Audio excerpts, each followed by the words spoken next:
Good afternoon class. हाँ शाम्भवी, बताइए क्या प्रॉब्लम है। सर शिखर मिश्रा को प्लीज़ रिमूव कर दीजिए, चाहे वो मेन आईडी हो चाहे जो भी हो सर। सर डायरेक्ट मैसेजेस आ रहे हैं इस वजह से। अच्छा अच्छा, चैट डिसेबल कर देता हूँ।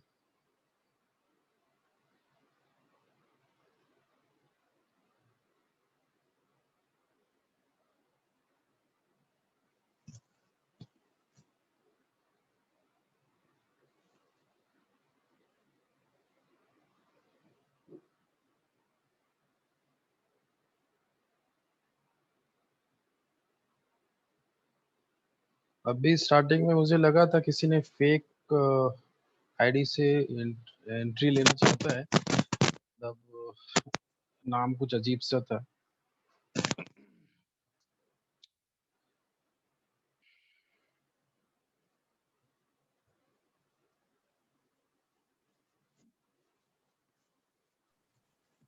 सर आपने मेरे ट्यूट 4 के मार्क्स नहीं लगाए हैं उसमें। ट्यूट 4 के अभी मैंने किसी के मार्क्स नहीं दिए हैं। मैंने अभी थोड़ा सा सर आप लोग को टाइम दिया था, आज तक मंडे तक। ट्यूट 4 के अभी मैंने किसी के भी मार्क्स नहीं दिए। ठीक है, सर ट्यूट एक 4 दो स्टूडेंट्स के चढ़ चुके थे तो मुझे नहीं, लगा कि बिल्कुल आप नहीं। ट्यूट 4 अभी मैंने नहीं फीड किया है। वो जो भी बोल रहा है गलत बोल रहा है। अभी मैंने T4 नहीं फीड किया हुआ है। T4 और T5 अभी मुझे फीड करना है।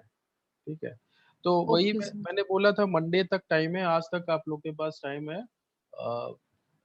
ट्यूट 4 यानी कि ट्यूट शीट 4 का सबमिशन आज तक कर दीजिए। उसके बाद मैं हो सकता है आज शाम तक या कल सुबह तक मैं उसको फीड कर दूंगा।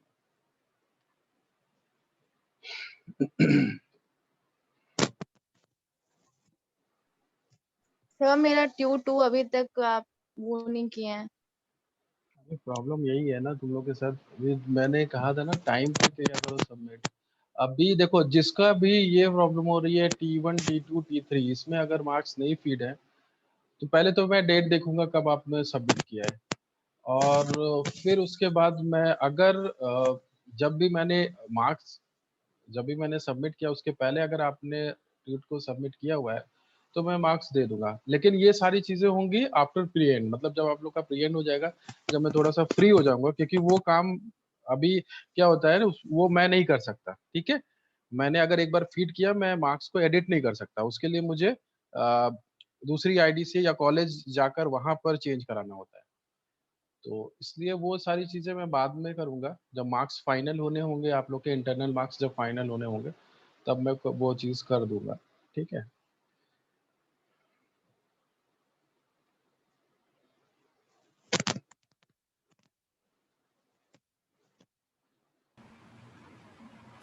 सर वही बोलना था, वही ट्यूट 1 के मार्क्स। ठीक है, ठीक है।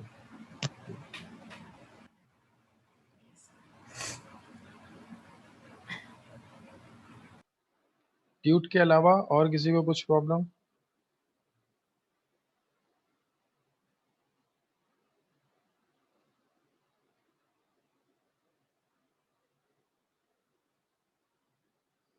नहीं, किसी का प्रेजेंटेशन पेंडिंग है? मेरे ख्याल से सारे प्रेजेंटेशन हो गए हैं। वैसे अभी मुझे एक बार देखना पड़ेगा, मगर मुझे ऐसा लगता है कि शायद सारे प्रेजेंटेशन हो गए हैं। सौम्या, क्या आपका पेंडिंग है तो क्या? सर यस सर, हम लोगों का पेंडिंग है। पेंडिंग है, तो अभी आज हो सकता है। सर एक सेकेंड चेक कर लूँ, सब है क्या? यस सर, सब है तो present. Okay,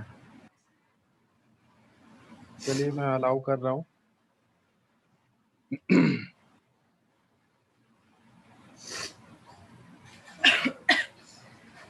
screen screen share करो।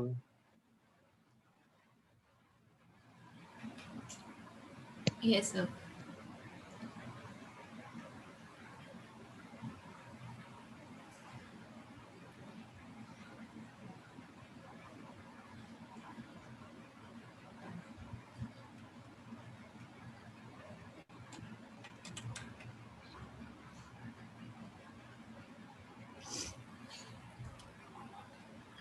Good afternoon to one and all present here.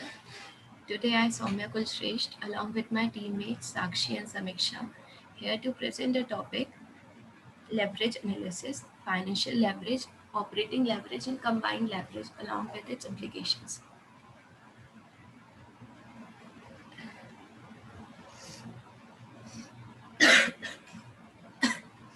What is leverage?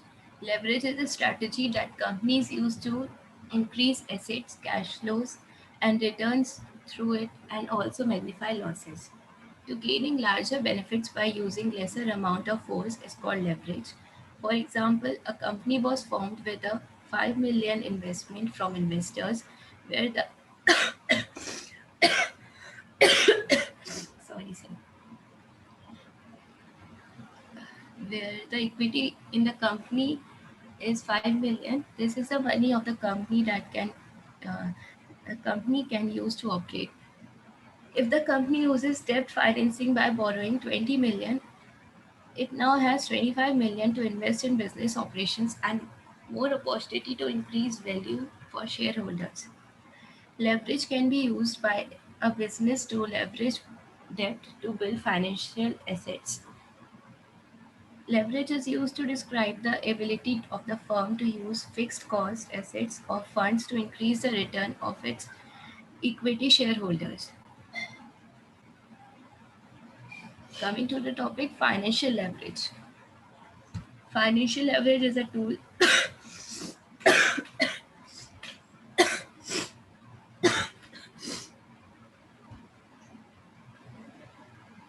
Financial leverage is a tool with which a financial manager can maximize the returns of the to the equity shareholders. Financial leverage signifies the relationship between the earning power of on equity capital and rate of interest on borrowed capital. It is also known as gearing or trading on equity. It is related to the financial structure of a firm.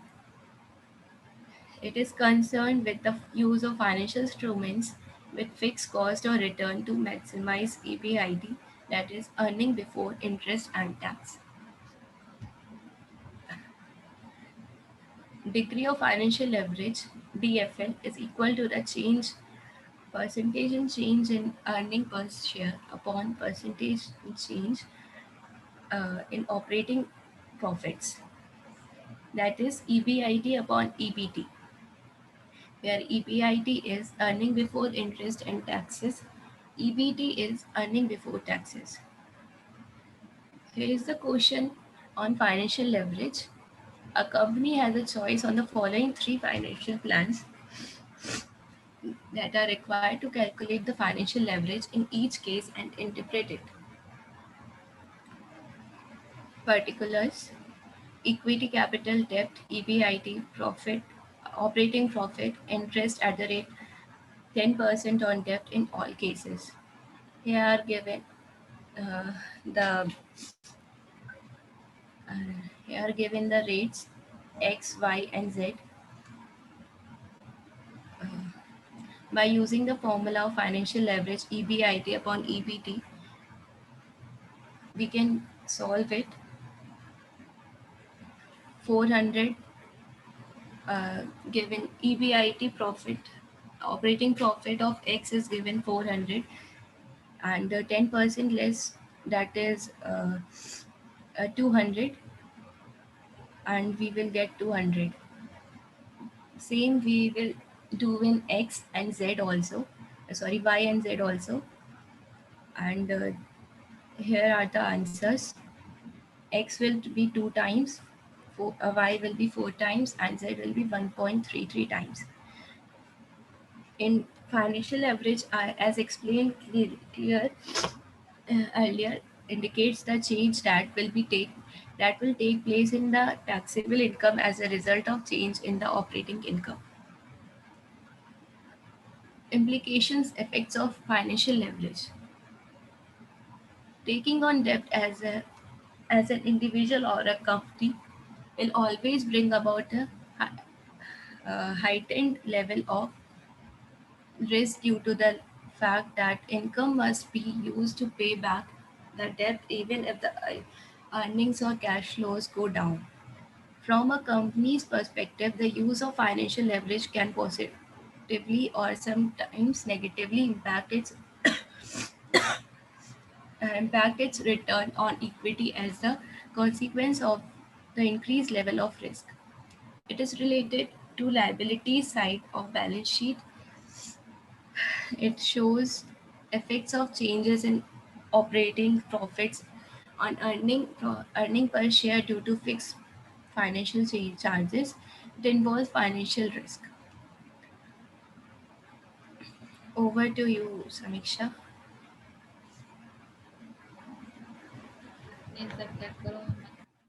Hello Hello.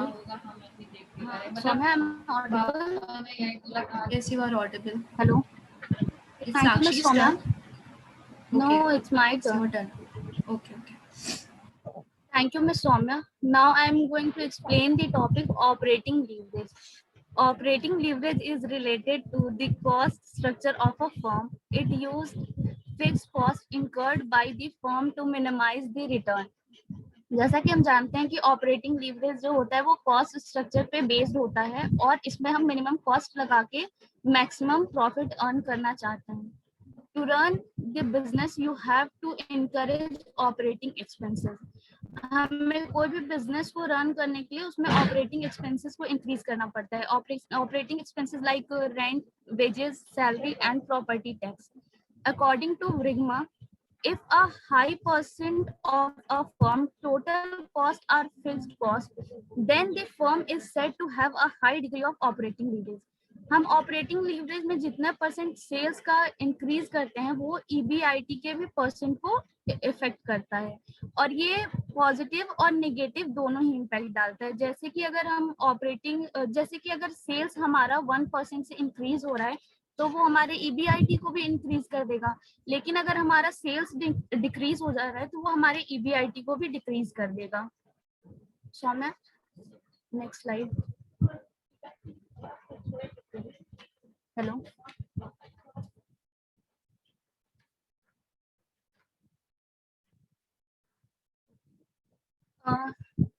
ये formula okay. जैसा हम जानते हैं कि operating leverage का formula होता है contribution upon EBIT. तो हम अब देखेंगे कि हमारा कंट्रीब्यूशन कैसे निकलता है और हमारी ईबीआईटी कैसे फाइंड होती है.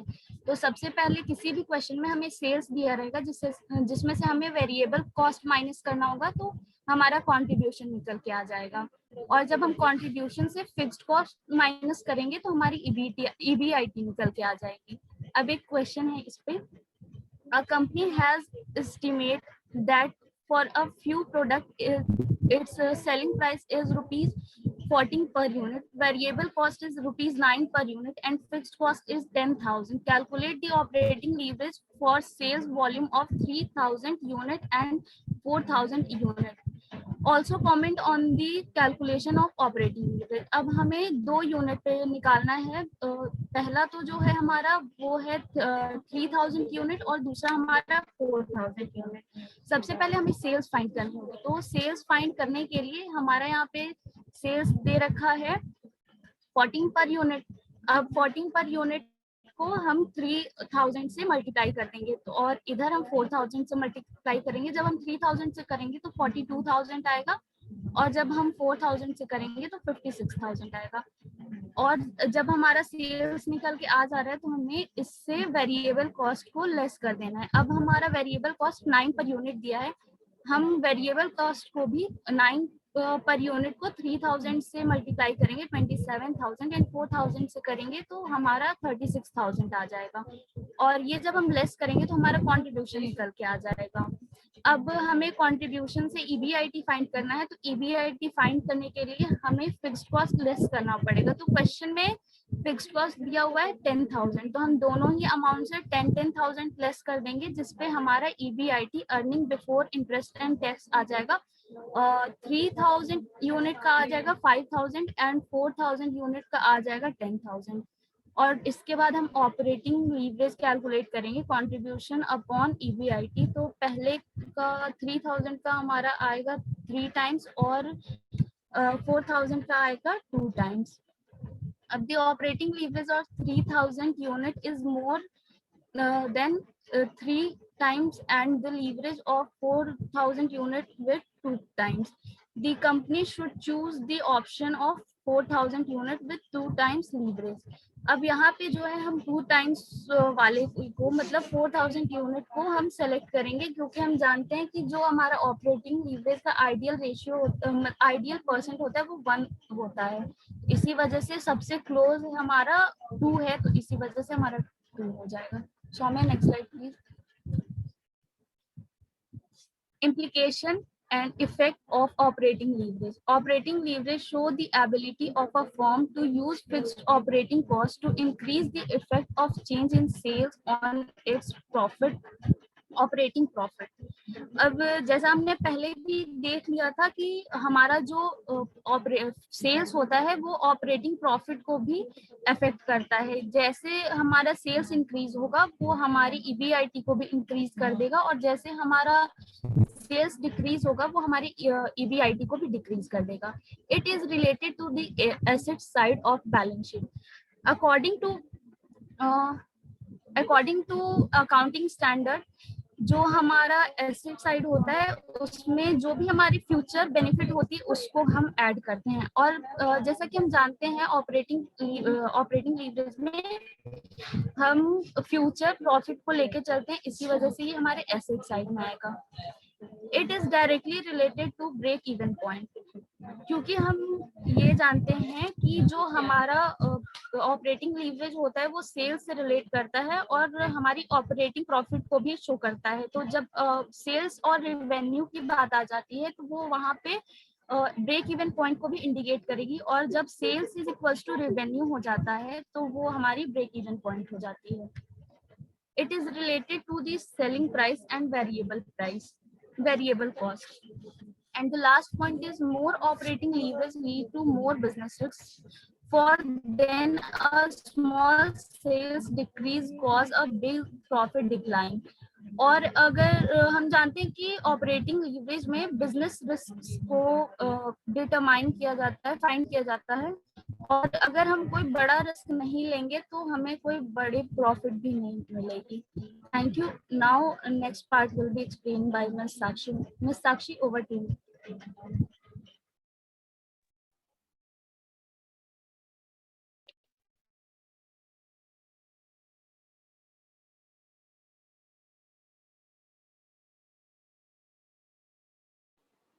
Sakshi, you are not audible.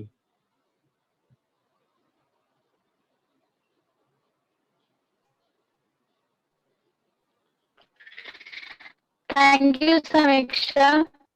So in this slide, we have talked about combined leverage. Combined leverage, OL plus FL, is expected to take care of the total risk of the company, the risk arising out of financial leverage.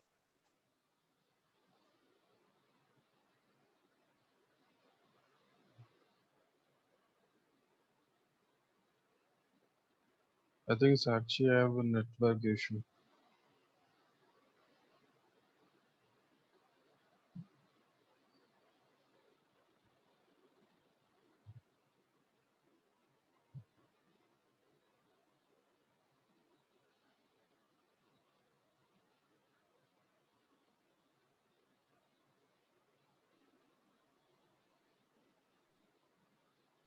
Hello. Yeah. Hello. So am I audible? Not clearly, but okay. You continue. You continue, Sakshi. Okay, sir. Thank you, sir. Thank you, Samiksha. So in this slide, we have expected to take care of the total risk of the company, the risk financial leverage, and their net effect on the EPS. And combined leverage is a leverage which refers to high profits due to fixed cost. It includes fixed operating expenses. Combined leverage is equal to business risk plus financial leverage, and it indicates leverage benefits and risks which are in fixed quantity. So combined leverage mixture है दो चीजों का, first is operating leverage and second is financial leverage. Basically combined leverage ये बताता है कि आपकी sales में चेंज आने की वजह से आपके ईपीएस में क्या चेंज आ रहा है, and DCL is equal to DOL into DFL sales. So DOL means degree of operating leverage and DFL का मतलब होता है degree of financial leverage. Saumya, next slide please.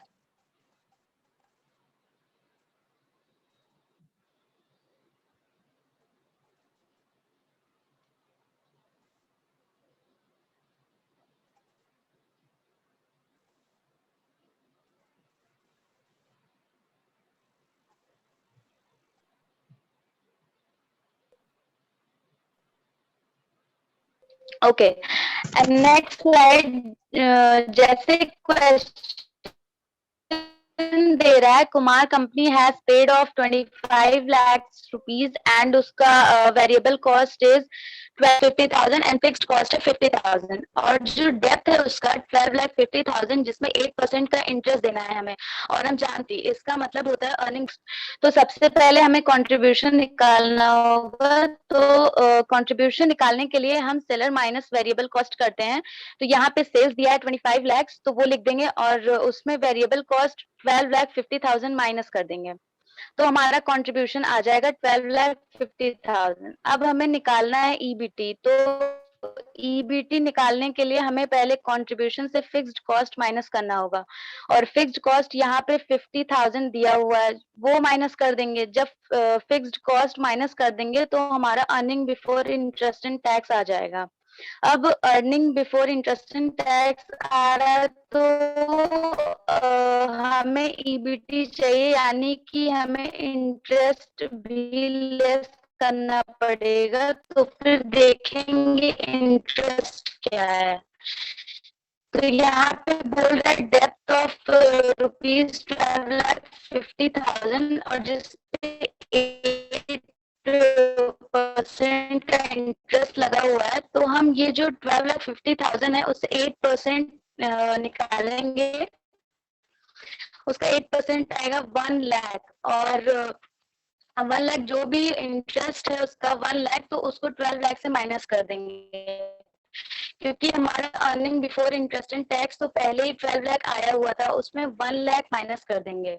तो हमारा ईबीटी निकल के आ गया, 11 लाख निकल के आ गया हमारा, मतलब अर्निंग बिफोर टैक्स. अब यहाँ पे हम अमाउंट दिया नहीं है, तो हम टैक्स मतलब अर्निंग आफ्टर टैक्स, यहाँ पर ही अर्निंग आफ्टर टैक्स हो जाएगा, क्योंकि यहाँ पे हम फॉर्मूला लगा देंगे, हमारे पास कौन टैक्स भी. So next slide please.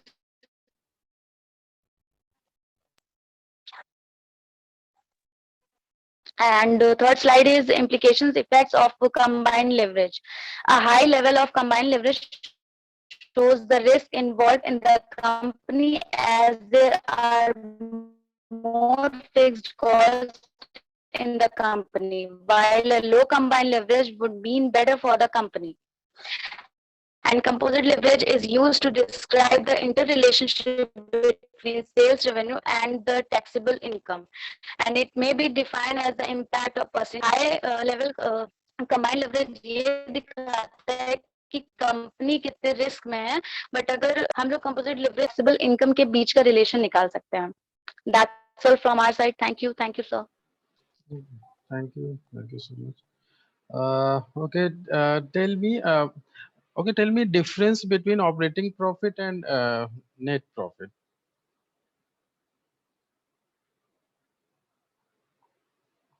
Soumya, Sakshi, tell me difference between operating profit, operating income, and net profit, net income. In leverages, we basically compare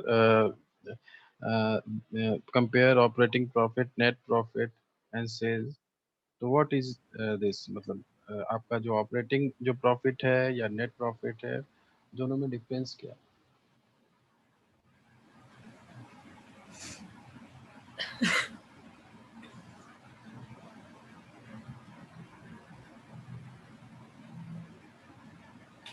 नहीं पता है.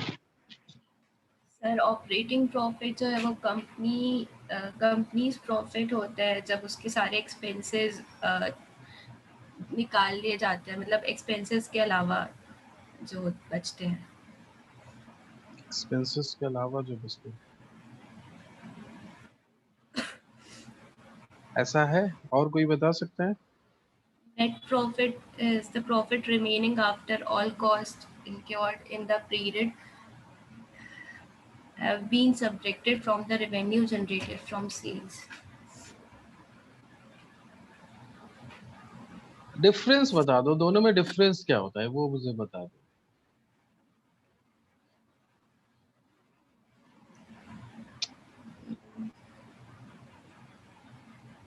आपका जो EBIT होता है वो ऑपरेटिंग प्रॉफिट होता है या नेट प्रॉफिट होता है? बिल्कुल आसान क्वेश्चन किया है।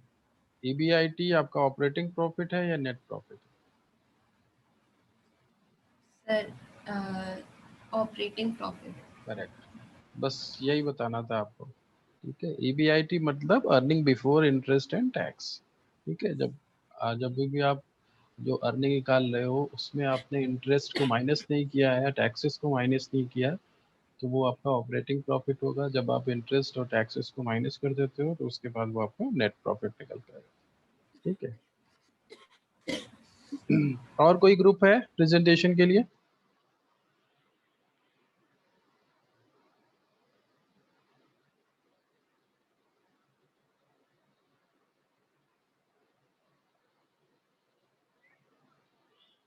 मेरे ख्याल से और कोई ग्रुप नहीं होना चाहिए।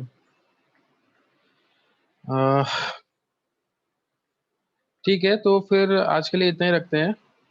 ओके, और बाकी मेरे ख्याल से ये आपकी लास्ट ट्यूट क्लास है और प्रेजेंटेशन मेरे ख्याल से किसी का पेंडिंग नहीं है। और ठीक है, आज के लिए इतना रखते हैं। Okay, thank you class.